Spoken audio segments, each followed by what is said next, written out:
Banking हमारे economy की जान है, पर लेट सपोज कर लो कि आप टुमारो मॉर्निंग उठते हो और अपना गूगल पे, फोन पे, पेटीएम ओपन करते हो और इनमें से कोई नहीं चलता। एटीएम क्लोज हो चुके हैं और बैंक आपसे कह रहा है कि आपका पैसा सेफ है, पर आप 100 रुपये भी नहीं निकाल सकते। क्या मनी अब भी एग्जिस्ट करता है? इन सबको कंट्रोल कौन कर रहा है? अगर सारे लोग एक साथ अपने मनी को निकालने आ जाए तो तब क्या होगा? तो आज की इस वीडियो में हम लोग यही डिस्कस करने वाले हैं।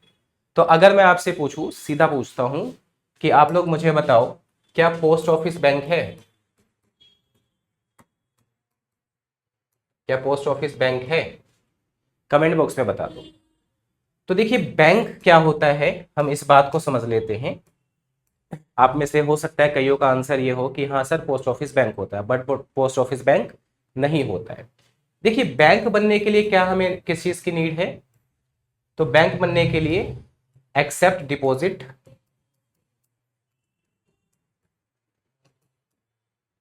विड्रॉल की फैसिलिटी, और जरूरत पड़ने पे उधार दे। अगर किसी इंस्टीट्यूशन में ये सारी चीजें पाई जाती हैं तो वो क्या कहलाएगा? बैंक कहलाएगा। आप देखते हो कि भाई पोस्ट ऑफिस में हम जमा करा सकते हैं, निकाल सकते हैं, पर ये लोन नहीं देता। ये क्या नहीं है? बैंक नहीं है। अब कमर्शियल बैंक किसका नाम है भाई? ठीक है। तो कमर्शियल बैंक क्या होता है? नाम से ही पता चल रहा है कि भाई प्रॉफिट अर्निंग के पर्पज से काम कर रहा है। तो जब कोई बैंक यही सारे काम करे पर उसका मोटिव क्या हो? प्रॉफिट अर्न करना हो, तो उसको हम लोग क्या बोलते हैं? कमर्शियल बैंक बोलते हैं। तो a commercial bank is a financial institution which accept deposits from the public and provides loan with the objective of earning profit. ठीक है। तो अब देखो क्या है कि हमेशा ध्यान रखना कि बैंकों का प्रॉफिट क्या होता है। आपको पता है कि मान लो आपने 100 रुपये बैंक में जमा कराए, तो बैंक आपको इस पे इंटरेस्ट देगा, तो फालतू में इंटरेस्ट देगा। ऐसा तो होगा नहीं ना कि भाई कुछ प्रॉफिट कमाए ना बैंक और आपको इंटरेस्ट दे रहा है। तो इंटरेस्ट बैंक क्यों देता है? क्योंकि वो आपके मनी को मार्केट में इन्वेस्ट कर देता है और उससे जो प्रॉफिट अर्न करता है उसमें से थोड़ा सा पार्ट आपको भी पिला देता है। ठीक है। तो ये ध्यान रखना है, the interest rate paid by the banks to depositor is lower than the rate charge from the borrowers and the difference of this rate is known as spread. तो हो सकता है कि कभी कभार आपसे स्प्रेड के बारे में भी पूछ ले। तो ध्यान रखिएगा, स्प्रेड क्या होता है कि जिस रेट ऑफ इंटरेस्ट पे उसने आपको लोन दिया और जो रेट ऑफ इंटरेस्ट वो आपको आपके डिपॉजिट पे दे रहा है, उन दोनों का डिफरेंस स्प्रेड कहलाता है। ठीक है। अब आपके एग्जाम में यहां से क्वेश्चन आता ही आता है, credit creation bye commercial bank. तो क्रेडिट क्रिएशन पता होना चाहिए, इसके जो भी फॉर्मूलेज होंगे छोटे मोटे वो पता होना चाहिए, और इसका प्रोसेस पता होना चाहिए। इतने से ही इससे रिलेटेड कोई भी क्वेश्चन आ जाए आप उसको कर पाओगे। ठीक है। क्योंकि हम यहां पर क्या डिस्कस कर रहे हैं कि कोई भी टॉपिक हमारा छूटना नहीं चाहिए। तो चलिए समझते हैं अब क्रेडिट और मनी मल्टीप्लायर। ठीक है। तो देखिए क्या है, क्रेडिट या मनी मल्टीप्लायर क्या होता है कि हमारा पैसा कितने गुना हो रहा है। तो अब क्रेडिट का मतलब क्या होता है? उधार। कि हम अगर मान लो बैंक से उधार ले रहे हैं तो हमारी परचेजिंग पावर तो इंक्रीज हो रही है, पर उसके साथ हम बैंक को ये बोल रहे हैं कि भाई अभी हम आप पैसा दे दो मुझे, मैं आपको फ्यूचर में वो पे कर दूंगा। तो ये किसका मतलब हो गया? क्रेडिट का मतलब हो गया। तो credit means getting the power to purchase anything now and promise to pay in future. ठीक है। और मल्टीप्लायर क्या है? तो money multiplier refers to the multiple by which total deposit increase due to initial या प्राइमरी डिपॉजिट। तो primary deposit क्या होता है भाई? कि प्राइमरी डिपॉजिट का मतलब है कि जो पैसा हमने पहली बार बैंक में जमा कराया उसको प्राइमरी डिपॉजिट बोलेंगे, और उसी को इनिशियल डिपॉजिट भी कहते हैं। तो इसको हम लोग और क्या कहते हैं? इनिशियल डिपॉजिट भी कहते हैं। ठीक है। तो अब देखिए कि भाई यहाँ पे मनी मल्टीप्लायर कैसे क्रिएट होता है, मतलब क्या फॉर्मूला है इसका? तो 1 में LRR। आगे हम लोग LRR को समझेंगे। वैसे LRR है क्या? तो LRR है लीगल रिजर्व रेशो। ठीक है। ये क्या होता है कि भाई मिनिमम कुछ अमाउंट होता है टोटल डिपॉजिट का जो बैंक्स अपने पास रखते हैं या RBI के पास मेंटेन रखते हैं रिजर्व के तौर पर, उसको LRR बोलते हैं। आगे डिटेल में हम लोग जानेंगे। बात समझ आ गई? मान लो कि LRR 20% है। तो भाई मनी कितने टाइम, मतलब मनी मतलब प्राइमरी डिपॉजिट कितने टाइम मल्टीप्लाई हो जाएगा। तो देखो क्या है कि 1 में 20%। तो आपको पता है कि ये 1/20% का मतलब है 20/100, और ये रेसिप्रोकल होके क्या हो जाएगा 100/20। तो 5 टाइम्स, 5 टाइम्स क्या हो जाएगा, मनी मल्टीप्लाई हो जाएगा। ठीक है। तो अब बैंक्स भाई कैसे मनी क्रिएट करते हैं, तो देखो जो पैसा हमने प्राइमरी डिपॉजिट बैंक में जमा कराया है, ठीक है, बैंकों को अपने बैंकिंग एक्सपीरियंस से ये पता होता है कि भाई कितना पैसा जमा होगा और कितना विड्रॉल किया जाएगा। ठीक है। तो बैंक क्या करता है, जनरली ये पता है कि डिपॉजिट कराने वाले ज्यादा होंगे और निकालने वाले कम होंगे, तो बैंक उसका कुछ परसेंट अपने पास एलआरआर के तौर पे रख देगा और बाकी को मार्केट में इन्वेस्ट कर देगा। तो यही है कि banks create simply because they do not expect all the depositor to withdraw what they have deposited at same time। तो ऐसा ना के बराबर होगा कि सारे जिन्होंने भी पैसा डिपॉजिट कराया है वो सारे आ जाए निकालने के लिए, ऐसा नहीं होगा। ठीक है। तो ये हमें ध्यान रखना है।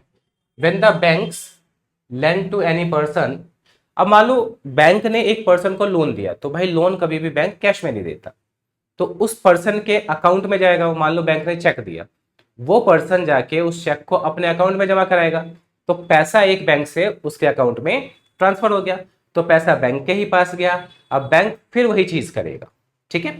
तो when the banks lend to any person a new deposit is opened in that person name, मतलब उसके बैंक अकाउंट में, thus money supply increases to old deposit plus new deposit. ठीक है, इसको आपको ध्यान रखना है। ठीक है। होप सो कि इतनी बातें आपको समझ आ गई होंगी। अब नेक्स्ट है credit creation bye commercial bank. तो इसको हम लोग उस प्रोसेस को समझ लेते हैं जो अभी हमने बात की। तो देखिए कमर्शियल बैंक की कोई परमानेंट सोर्स ऑफ इनकम नहीं होती, वो through the process of credit creation अपनी इनकम को जनरेट करते हैं। तो क्रेडिट क्रिएशन भाई किस पर बेस्ड होता है, प्राइमरी डिपॉजिट और लीगल रिजर्व रेशियो। ठीक है। उसके बाद लेट सपोज कर लो कि इनिशियल डिपॉजिट या प्राइमरी डिपॉजिट 1000 रुपीज है और एलआरआर 20% है। ठीक है। तो मान लो बैंक में 1000 रुपए जमा हुए, तो 20% कितना हो गया, 200 रुपए हो गया, इसका 200 रुपीज हो गया।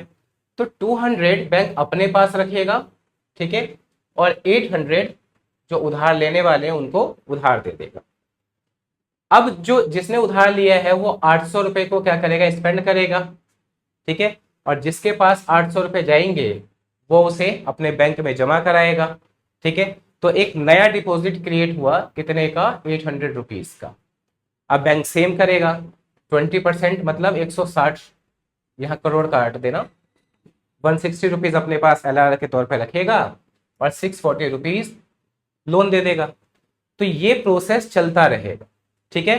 कब तक चलता रहेगा भाई, कि जब तक इनिशियल डिपॉजिट जो है वो सम ऑफ टोटल ऑफ रिजर्व के इक्वल ना हो जाए। ठीक है। तो यहां पर आपको ध्यान रखना है। तो यहां पर देखो भाई, deposit initial deposit 1000, cash reserve LRR 200, loan 800। अब ये किसी बैंक में गया 800, तो 800 का 20% 160, ये सारी चीजें हो गई। तो डिपॉजिट कितना हो गया 5000, कैश रिजर्व कितना हो गया, तो 5000 का 20% 1000, और लोन कितना दे दिया बैंक ने, 4000 का बैंक ने लोन दे दिया। तो होप सो कि आपको इतना ध्यान रखना है। ठीक है। अब यहां पर देखो ये वाली बात अगर आपको समझना आई तो मैं बता देता हूं कि कैश रिजर्व कितना हो गया 1000 और इनिशियल डिपॉजिट कितना था 1000। तो इस पॉइंट का मतलब ये है। ठीक है। चलिए बढ़ते हैं हम लोग आगे। अब नेक्स्ट बात आती है सेंट्रल बैंक और इसके फंक्शंस की। देखो सेंट्रल बैंक हमारे देश का बॉस बैंक है, शिवाजी द बॉस। ठीक है। क्या है, बॉस बैंक है, एपेक्स बैंक है, इससे ऊपर कोई बैंक नहीं। ठीक है। तो जो हमारा जो सेंट्रल बैंक है वो आरबीआई है। हर कंट्री का अलग अलग क्या होता है, सेंट्रल बैंक होता है। जैसे फेडरल बैंक किसका हो गया, यूएसए का हो गया। तो एपेक्स बैंक है। तो हमारा जो सेंट्रल बैंक है आरबीआई, वो इस्टेब्लिश कब हुआ था, 1 अप्रैल 1935 को इस्टेब्लिश हुआ था। किसके थ्रू, आरबीआई एक्ट 1934 के थ्रू। तो इस एक्ट के थ्रू वो इस्टेब्लिश हुआ 1 अप्रैल 1935 को। यहां से क्वेश्चन ना के बराबर आएगा। पर हमें एक बात क्या ध्यान रखनी है, हमें एक बात ध्यान रखनी है कि फंक्शन से क्वेश्चंस आ सकते हैं, ठीक है। अब देखिए इशू करेंसी, पहला फंक्शन क्या है, इशू करेंसी। तो हमारे भारत के अंदर मिनिमम रिजर्व सिस्टम के थ्रू, मिनिमम रिजर्व सिस्टम क्या है, तो आरबीआई के पास 200 करोड़ रुपीस का रिजर्व होना चाहिए। इसके बाद ही आरबीआई क्या कर सकती है, करेंसी इशू कर सकती है। तो आरबीआई के पास ये पावर है जो ऑल डिनोमिनेशन के करेंसी को इशू कर सकता है except 1 rupees note and all coins. तो 1 रुपीज का नोट और कॉइन्स कौन इशू करता है, फाइनेंस मिनिस्ट्री इशू करती है। तो ध्यान रखना कि in India RBI has the sole authority to print and issue currency note of all denomination except 1 rupees note and all coins. कौन इशू करता है, मिनिस्ट्री ऑफ फाइनेंस, ठीक है। इससे क्या क्या बेनिफिट्स होते हैं उसको हम लोग यहां पर देख लेते हैं। तो it brings uniformity in the circulation of currency across country. अब मान लो आपको पता है कि करेंसी इशू करना इंडियन कॉन्स्टिट्यूशन के यूनियन लिस्ट की बात, अगर हर स्टेट के पास ये पावर होती तो बहुत सारी करेंसी हो जाती। तो इससे क्या है, प्रॉब्लम क्रिएट होती। तो क्योंकि आरबीआई इशू कर रहा है और पूरा कंट्री में वो सर्कुलेट कर रहा है तो यूनिफॉर्मिटी आती है। As the issuer the RBI ensures public confidence in the paper currency system due to its monetary backing. आपको पता है कि 200 करोड़ का उसके पास क्या है, रिजर्व है। तो पब्लिक के बीच कॉन्फिडेंस भी क्रिएट करता है आरबीआई करेंसी इशू करके। It plays a key role in stabilising the value of home currency in comparison the foreign currency, ठीक है। तो ये पहला पॉइंट हो गया फंक्शन का आरबीआई का। नेक्स्ट पे हम लोग बात कर लेते हैं यहाँ पे currency. Banker to the government. देखिए जब भी बैंकर टू दी गवर्नमेंट आएगा तो हमें ये समझना है कि देखो जिस तरीके से हमारा रिलेशन कमर्शियल बैंक के साथ है वैसा ही रिलेशन गवर्नमेंट का किसके साथ है, आरबीआई के साथ।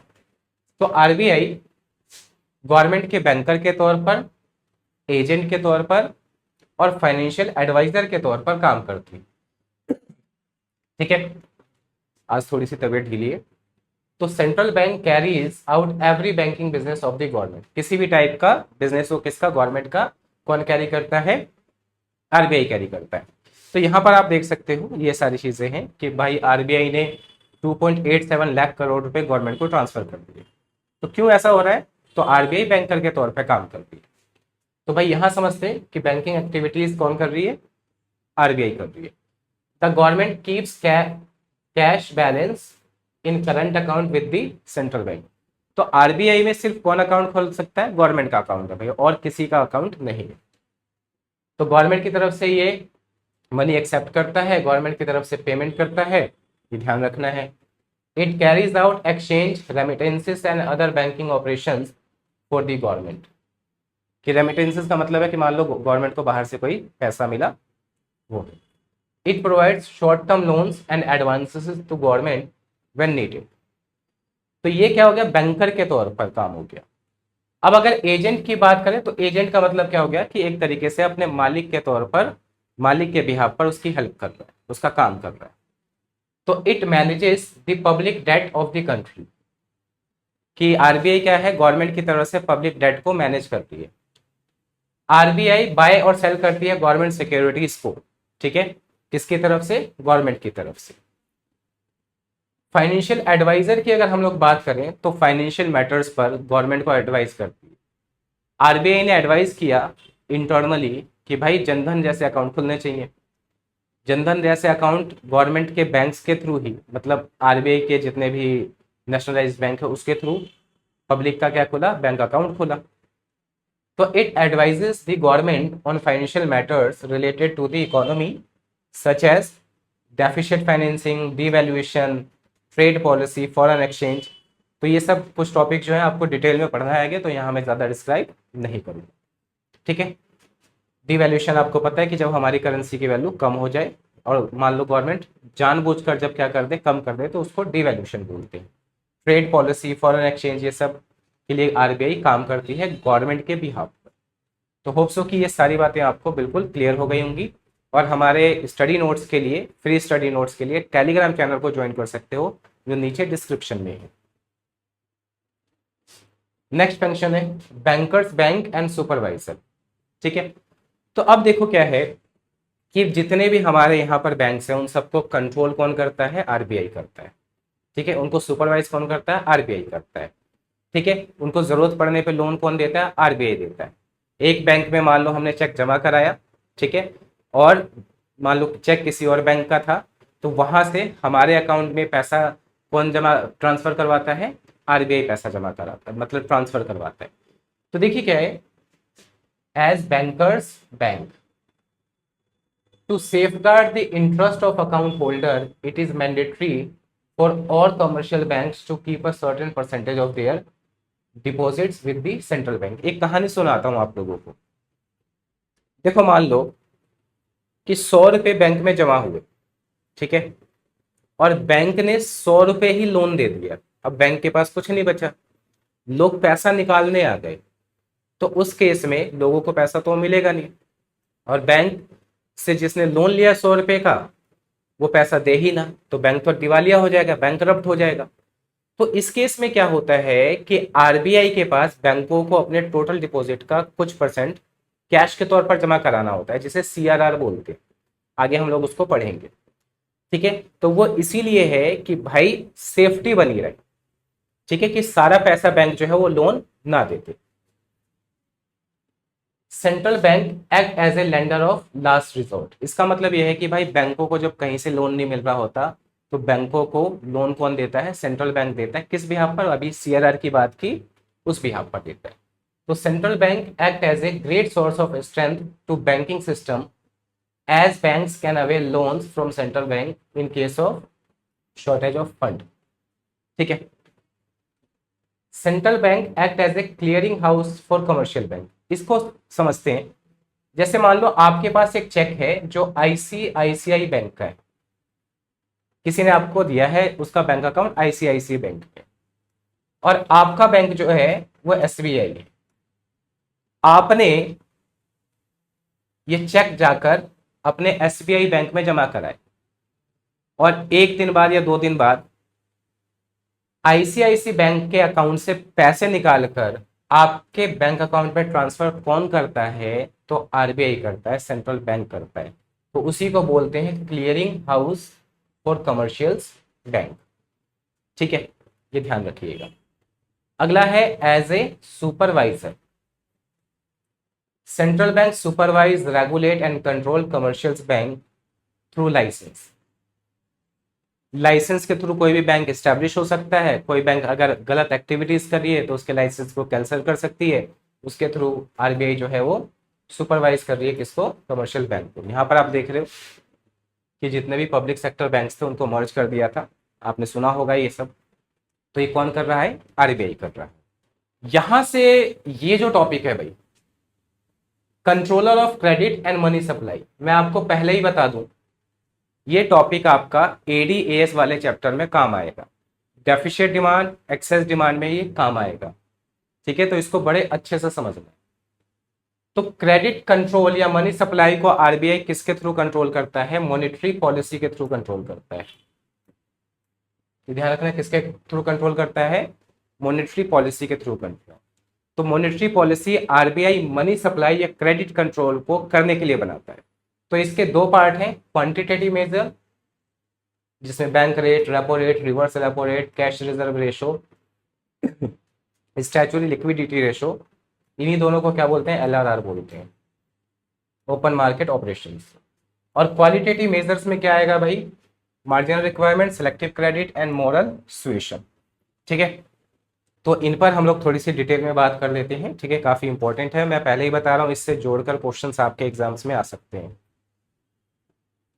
तो यहां पर पहले टर्मिनोलॉजी समझ लेते हैं, फिर इसका एप्लीकेशन समझेंगे। देखो बैंक रेट क्या होता है, देखो आरबीआई है और यहां पर कमर्शियल बैंक है। तो जिस रेट ऑफ इंटरेस्ट पे आरबीआई कमर्शियल बैंक को लोन देता है उसे बैंक रेट बोलते हैं। और ये लॉन्ग टर्म के लिए होता है। किसके लिए होता है? ये लॉन्ग टर्म के लिए होता है। Repo rate and reverse repo rate को मैं आपको एक साथ समझा रहा हूँ एक स्टोरी के थ्रू। देखो, आपका एक दोस्त है, उसे बहुत ज़्यादा पैसों की ज़रूरत है। उसने कहा कि भाई एक काम कर, मेरे पास मेरा घर है, ठीक है, अभी मैं इसे बेच रहा हूँ, तू खरीद ले, जब मेरे पास पैसा आएगा तो मैं तुझसे खरीद लूंगा। तो यहाँ पे सर्कुलर ट्रांजेक्शन हो रहा है कि एक बेच रहा है और फिर वही खरीद रहा है। तो समझना कैसे कि देखो, ये आरबीआई है और ये कमर्शियल बैंक है। तो आरबीआई ने जिस रेट ऑफ इंटरेस्ट पे कमर्शियल बैंक को लोन दिया, शॉर्ट टर्म के लिए होगा। ये किसके लिए होगा? शॉर्ट टर्म के लिए, उसे रेपो रेट बोलते हैं। और जिस रेट ऑफ इंटरेस्ट पे कमर्शियल बैंक ने आरबीआई को लोन दिया, उसे रिवर्स रेपो रेट बोलेंगे। तो जनरली कौन सा रेट ऑफ इंटरेस्ट ज्यादा होगा? आप लोग कमेंट में बताओ। तो कौन सा रेट ऑफ इंटरेस्ट ज्यादा होगा? जिस रेट ऑफ इंटरेस्ट पे कमर्शियल बैंक को आरबीआई ने लोन दिया है, ठीक है। और यहां पर रेपो का क्या मतलब है? तो रेपो का मतलब है री परचेज ऑप्शन, कि भाई अभी तो मैं बेच रहा हूं, बाद में मैं दोबारा खरीद लूंगा। तो repo rate also known as repurchase agreement, या इसे पॉलिसी रेट भी बोलते हैं, is the rate of interest at which the central bank lends to commercial bank for their short term requirement. और इसी का उल्टा क्या हो गया? रिवर्स रेपो रेट हो गया। उसके बाद है लीगल रिजर्व रेशो। तो इसके दो पार्ट हैं भाई, कैश रिजर्व रेशो है, ठीक है, कि देखो अपने टोटल डिपॉजिट का जब आरबीआई कुछ परसेंट, मान लो टोटल 100 रुपए जमा हुए, कितने रुपए जमा हुआ? प्राइमरी डिपॉजिट 100 रुपए है, तो मान लो 5 रुपए आरबीआई के पास कैश के तौर पर बैंकों ने रिजर्व के तौर पर डाल दिया, ठीक है, किसके पास? आरबीआई के पास। तो इसको क्या बोलेंगे? कैश रिजर्व रेशो बोलेंगे। अब बैंकों के पास कितना पैसा बचा भाई? तो 95 रुपीज बचा। अब इस 95 रुपीज का कुछ परसेंट कैश के अलावा गोल्ड, सिल्वर, बॉन्ड्स, इसमें बैंक अपने पास ही रख लें, तो उसको क्या बोलते हैं? स्टैच्यूटरी लिक्विडिटी रेशियो बोलते हैं, ठीक है। तो percentage of deposit which commercial bank are legally required to keep with themselves, किस फॉर्म में? गोल्ड, सिल्वर, बॉन्ड्स के तौर पर, कैश के तौर पर नहीं। तो होप्सो कि ये सारी टर्मिनोलॉजी आपको क्लियर हो गई होगी। अब नेक्स्ट है ओपन मार्केट ऑपरेशन। देखो क्या है कि जो गवर्नमेंट की सिक्योरिटीज होती हैं, सिक्योरिटीज मतलब गवर्नमेंट की इन्वेस्टमेंट्स होती है, तो गवर्नमेंट क्या करती है, अभी हमने पढ़ा भी था, गवर्नमेंट आरबीआई के थ्रू जो आम जनता है उसको खरीदती और बेचती, ठीक है। तो इसी को क्या बोला जाता है? ओपन मार्केट ऑपरेशन बोला जाता है, ठीक है। नेक्स्ट है मार्जिनल रिक्वायरमेंट। यहां पर आप लोग गोल्ड देख रहे हो, क्या देख रहे होगे? गोल्ड। मान लो 1 kg गोल्ड मान लो 1 kg गोल्ड अगर आप मार्केट में बेचते हो तो 1 करोड़ रुपए की है। कितनी है? 1 करोड़ की। आप बैंकों के पास गए, बैंकों ने 1 kg गोल्ड के लिए आपको कह रहे हैं कि भाई हम इसका 80 लाख ही लोन देंगे। कितना? 80 लाख। तो बीच में जो 20 लाख बच गया, इसी को क्या बोलते हैं? मार्जिनल रिक्वायरमेंट बोलते हैं, कि बैंक भाई अपनी सिक्योरिटी तो रखेगा ही ना, कि आप पूरा पैसा लेकर भाग गए तो marginal requirement refers to the difference between the amount of loan offered by the commercial bank and the current market value of securities offer by taking loan. तो मैंने एक एग्जांपल से आपको समझा दिया। मॉडल सिचुएशन क्या होता है? तो मॉडल सिचुएशन का मतलब होता है नैतिक दबाव। हिंदी में क्या होता है? नैतिक दबाव। तो रिटर्न और वर्बल एडवाइस है जो सेंट्रल बैंक किसको देता है? कमर्शियल बैंक को देता है, कि भाई आपको बिहेव कैसे करना है, किसी सर्विसेज के लिए मना नहीं करता, तो उसको हम क्या कह सकते हैं? मॉडल सिचुएशन कह सकते हैं, ठीक है, इसको ध्यान रखना। सिलेक्टिव क्रेडिट का क्या मतलब है? कि भाई जब आरबीआई मनी के फ्लो को एक पर्टिकुलर सेक्टर में ही कर दे, उसको सिलेक्टिव क्रेडिट कहते हैं। कैसे? कि आरबीआई ने बैंकों को ये बोला कि भाई मान लो आपको एक साल में 100 रुपए लोन देना है। कितने रुपए? 100 रुपए। तो आरबीआई ने कहा कि भाई इसका 40 रुपए ना आप एग्रीकल्चर सेक्टर को दो। तो यहां पर 40 रुपए का फ्लो किसने डिटरमाइन कर दिया? आरबीआई ने डिटरमाइन कर दिया। कहां? एग्रीकल्चर सेक्टर में। तो इसी को क्या बोलते हैं? सेलेक्टिव क्रेडिट बोलते हैं। तो होप सो कि ये टर्मिनोलॉजी बहुत आसान भाषा में आपको समझ आ गई होगी। अब आगे एक्सेस डिमांड और डेफिशिएंट डिमांड में कैसे हेल्प करेंगे, तो चलिए उसको समझ लेते हैं। एप्लीकेशन ऑफ मॉनेटरी पॉलिसी, मैं सिर्फ एक रेट लूंगा, ठीक है, और उसके बिहाफ पर ही बाकी सारे होंगे। लेट सपोज कर लो ROI, रेट ऑफ इंटरेस्ट। ये कुछ भी हो सकता है, बैंक रेट हो सकता है, रेपो रेट हो सकता है, CRR हो सकता है, SLR हो सकता है, कुछ भी हो सकता है। मान लो रेट ऑफ इंटरेस्ट बढ़ गया, तो अगर आरबीआई ने कमर्शियल बैंक के लिए रेट ऑफ इंटरेस्ट बढ़ा दिया, तो इससे कमर्शियल बैंक के लिए जो क्रेडिट है या लोन है वो एक्सपेंसिव हो जाएगा। तो हम क्या लिखेंगे यहाँ पे कि जो कमर्शियल बैंक है उनके लिए क्रेडिट क्या हो जाएगा? एक्सपेंसिव हो जाएगा। पर जब क्रेडिट कमर्शियल बैंक के लिए एक्सपेंसिव हो रहा है, तो कमर्शियल बैंक से हम लोग लोन लेते हैं, पब्लिक लोन लेती है। तो इससे क्या होगा कि home loan, auto loan, personal loan, इन सब का ROI कमर्शियल बैंक इंक्रीज कर देंगे। और जब कमर्शियल बैंक ROI इंक्रीज करेंगे तो home loan, auto loan, personal loan, ये सब क्या हो जाएगा भाई? डिक्लाइन हो जाएगा। क्या हो जाएगा? डिक्लाइन हो जाएगा। लोन, लोग जो है लोन कम लेंगे। तो इससे जो एक्सेस डिमांड की सिचुएशन है, इससे क्या है? एक्सेस डिमांड की जो सिचुएशन है, या आप ये कह सकते हो कि इन्फ्लेशन की जो सिचुएशन है वो कंट्रोल हो जाएगी। और अगर यह ROI उल्टा हो जाए तो ये सारी चीजें उल्टी हो जाएंगी, ठीक है। तो इससे फिर क्या कंट्रोल होगा? अगर ये उल्टा हो गया तो इससे डिफ्लेशन कंट्रोल होगा, ठीक है। तो यहां पर हमारा जो मनी और बैंकिंग वाला जो चैप्टर था पूरा खत्म हो गया है। मिलते हैं नेक्स्ट वीडियो में। Thank you so much.